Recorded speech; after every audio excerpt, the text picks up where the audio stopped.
Well, I'd like to say a big thank you to all the organizers and to everyone here today. And Nico, that was powerful. Thank you. Praise God. You know, I'm a pastor, so most times that comes up unconsciously. All right. Bring that too. Thank you. You know, when I do.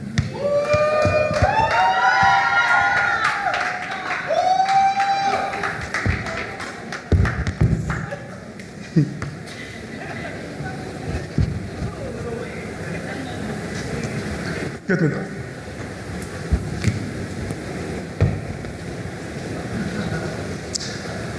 All right, so who will tell me the difference between this ball and this? This is a ball, and this is a ball. I can juggle this, and this, I may not be able to. Who can tell me the difference? And what is the content? Somebody say content. This was manufactured as a ball. This was also manufactured as a ball. Now, does this have potential to do what this is doing? So, this has the potential to do what this is doing. But the difference right now is the content.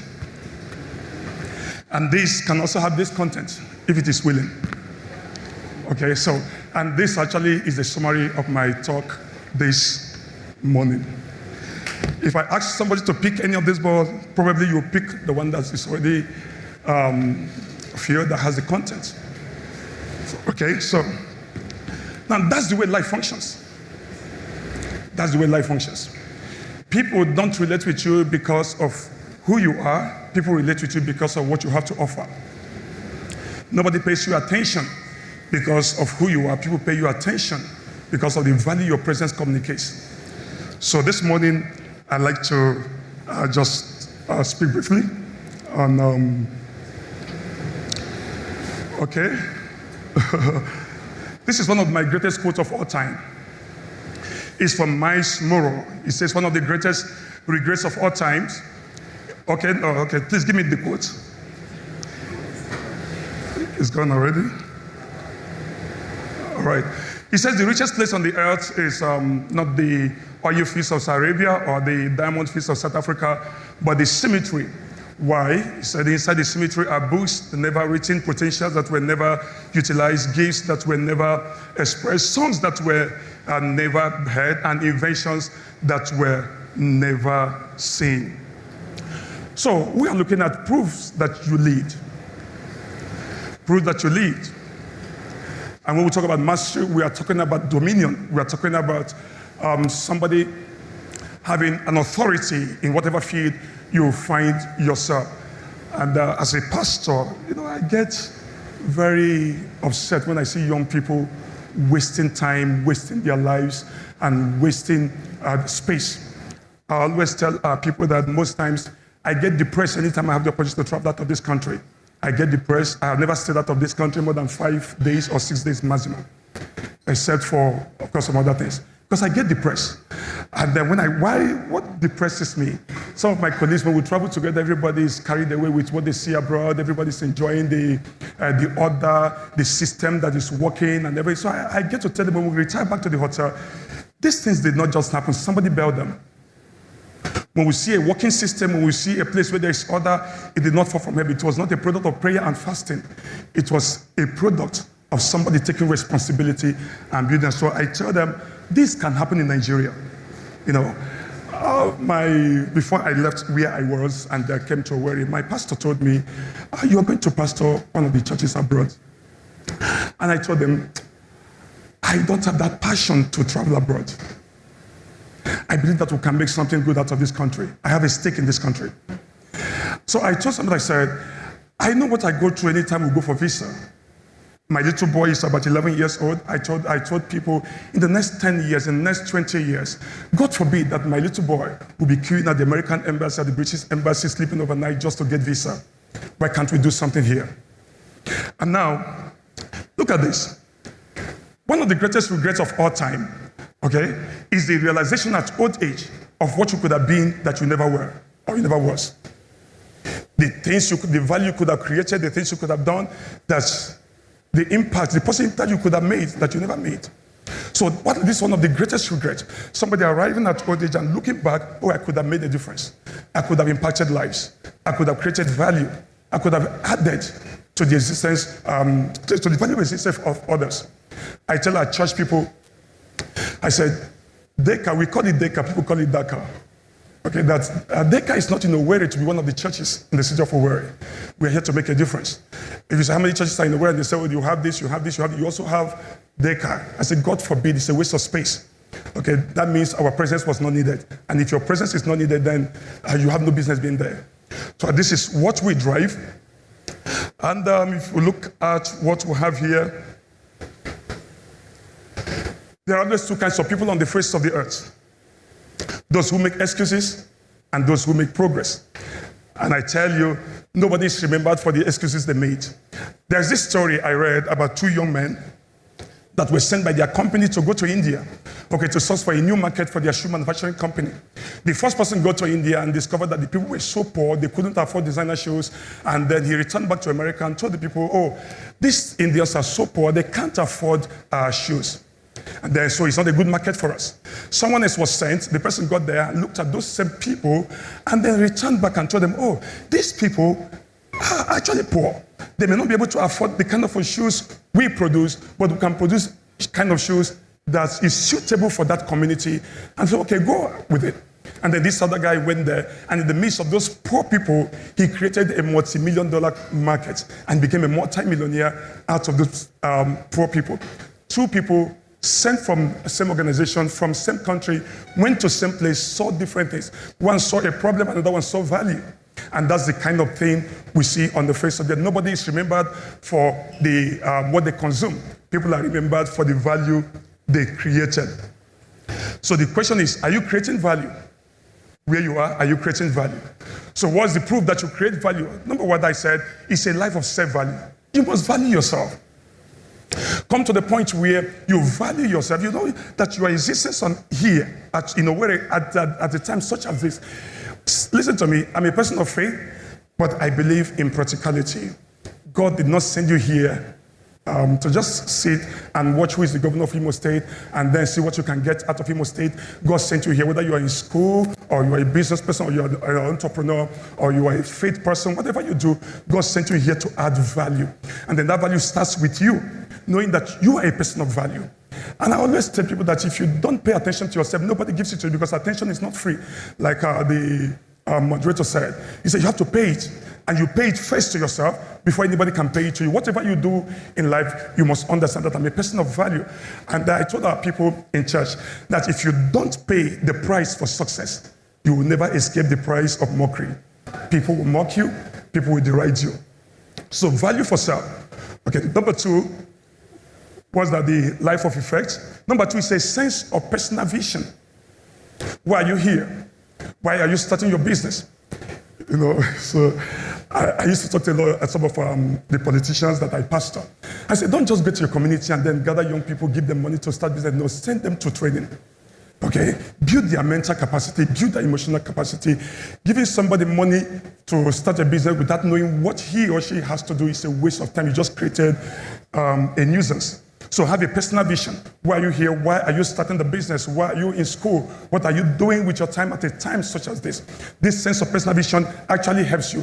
It determines who comes within your space. It determines who becomes your friend. It determines a whole lot about what becomes of you and what you do with your time. Then the next thing is strategic thinking. Okay, what is strategic thinking? Thinking with a solution in mind. A lot of people think about the problems. When you ask somebody to go through the streets of Owerri, they tell you, oh, this city is this city is that. Just like a lot of people told me when I came into this city about, that's 19 months ago. I came into Owerri 19 months ago. People were like, why are you coming to the city of Owerri? Having been in Abuja for years and then to Enugu, and you're coming to Owerri where you know nobody. Here, churches don't grow. Here, people are this, people are that. Owerri, people are very stingy. The people don't go to church. The people are this. I told them, not with the church. I'm going to pastor. So what do? We need to change the narrative. So you engage in strategic thinking and then be bold about what you do. Strategic thinking means there's a solution and I need to find it. So what is this? Go and find it. And I tell you, when you are interested, you're going to find it. Okay?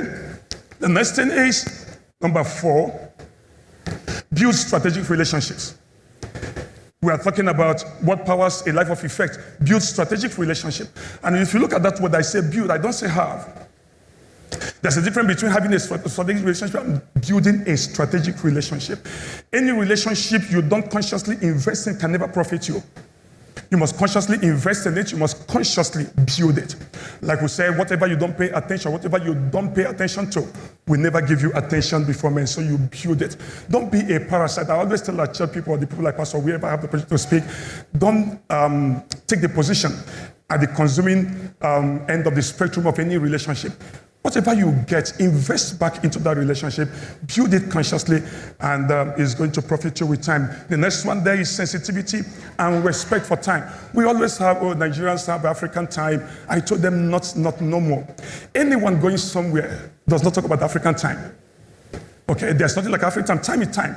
Time actually is an invisible vehicle that takes you to your future without your permission. It moves whether you like it or not. Okay, you can't store time, you can't save time. You can either spend time, you can invest time, or you can waste time. So you invest time, or you spend it, or you waste it. It's up to you. But whatever you do with time, I tell you, time will always return back to give you premium for whatever you have invested in it. So what are you investing your time in at a time such as this? I always tell people that I can give you money, but I may not be able to give you my time if I know you won't value it. Because if I lose money, I have lost nothing. But if I lose my time, that means I have lost everything. Whoever is in control of time controls your life, controls your future. Because time is the source, or is the resource of life. And then I want to tell somebody, I said, somebody gives you a job to do. Peter, you know how to do the job, but you must be sensitive to time. Okay, a job you are meant to deliver in 1 week, it takes you 3 weeks. Despite how good you are at that job, somebody that's reasonable, somebody going somewhere may not be able to give you another opportunity because you wasted time and then you did not have value for it. The next one is taking responsibility for your own destiny. Take responsibility for your own destiny. You see, like you heard earlier, those that make excuses make no progress. I did have the opportunity. Let me tell you this story. I did have the opportunity to go to a secondary school. When I got out of primary school, I spent several years. I had scholarship from my school, 3 scholarships as one of the best students, best pupils. But somebody I lived with then said, no, you can't go to school, you can't go to secondary school, leave it for your younger ones. So for years, I couldn't do that. Until one day, I woke up one morning and I told myself, Tim, what are you doing to yourself? So I went back, bought textbooks, bought past question papers, and then sat down, self-tutored myself, and got somebody to teach me mathematics. And I wrote NACO, got admission into the higher institution, and came out with a distinction, non-distinction upper credit. And then from there, I went for other trainings. I had to add value to myself. Okay, I'm currently doing a master's program now on an MBA program on strategic businesses. Because I know I pass to a lot of entrepreneurs. I know I need to do something in that direction. So take responsibility. Nobody owes you anything. And the next thing there, number 7, is the God factor. Irrespective of what you do with your life, please don't forget the God factor, because especially in Nigeria, in Africa, I always tell people in America, principles work perfectly. Okay, you throw anything up, it goes down. But I said it in Africa, you throw it up, some force is somewhere, we'll go and hang it there. So, in as much as you operate principles, don't forget the God factor. Lay hold on this, because principles tells you what to do, but the God factor also helps you to bulldoze your opposition, especially invisible oppositions that are on your way. You live in a climb where wearing good looks alone is enough to generate envy. Somebody's angry that you are doing well. Somebody's angry that your business is doing well. Somebody's angry that you're wearing good clothes. Somebody's angry that you bought a new car. Somebody's angry that you built a new house. So the God factor must be factored in all that you do. So now listen to this. There will always be, okay, there's something I said here, that the proof that you lived is what will be traced after you are gone. What will be traced to you when you are no longer here. What will be traced to you when you no longer live here. And then, okay. Now I say refuse to join those who live in regrets because they live in fear. A lot of people live in regrets because they live in fear. Okay, refuse to join those who live in regrets because they were carried away with premature accolades. Last year, some 2 universities came to confer on me honorary doctorate degrees, and I told them I don't need it. The first one came, I sat on it. The second person came, I sat on it. So my guys were asking me why. I said, what have I done to merit a doctorate degree honorary? I said, no, I will need it when time comes. I may even get it academically. I may not need to get it honorarily. Okay, so I said, I don't need it right now. It's a distraction to me at the level where we are. So then refused to join those who live in regrets because they were very concerned about people's opinion, what people would think about them, what people say about them, and what people would think about them. We have a lot of people like that. Okay, if I take this step, what will people say? So refused to join those also who live in regrets because they made excuses. Again, refuse to join those who live in regret, okay, because of the pains they cause. I've seen I told you as a pastor, I've seen quite a number of people at their age, they come back to confess to me. This was what I did when I was on campus. This is what I did to my first wife. This is what the pain I caused to my children. Quite a number of people like that. And they are regretting, I told you, when they have no strength, no capacity to mend what they have caused. So, lest you forget the life you have, you are holding for both for God and for humanity on trust. You are holding it for God and for humanity because you are going to be accountable at the end of time. The life, okay, you are. Number 2. Lest also you forget, you are on earth to bring solution, not to contribute to the challenges, especially in the city of Owerri or in the land of Imo. I told people that I don't do what I do because I'm from Imo State. No. When I was in Enugu, we did the same thing. In Abuja, same thing. Okay? Lest you also forget, you don't make any appreciable impact with your life. It is a problem you are living for the next generation. If you don't make any appreciable impact with your life, you have not actually solved anything. You only postpone the problem for your children. Lest you forget the solution that your current challenges, the solution to your current challenges does not reside with God. They don't lie with God, they lie in you. They lie in God through God. That's got to be thoughtful. I say, be thoughtful. That's where the solution to your challenges lie. Not with God. I hear we mystify a whole lot of things. You see people go to church, things they could do with their heads. They want God to do that for them. And I told them, God is not irresponsible, and He does not sponsor irresponsibility. So lest you forget, every day brings you closer to the grave. Be purposeful with your life.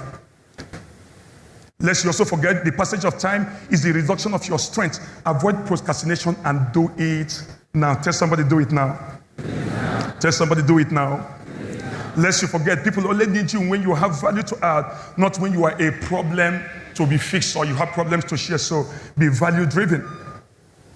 Lest you also forget, those who are your friends today may not remain so in the next 5 or 10 years, except you are growing in line with them. So keep improving your life.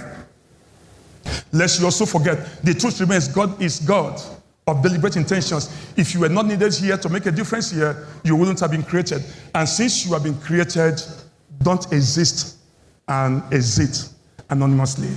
Thank you.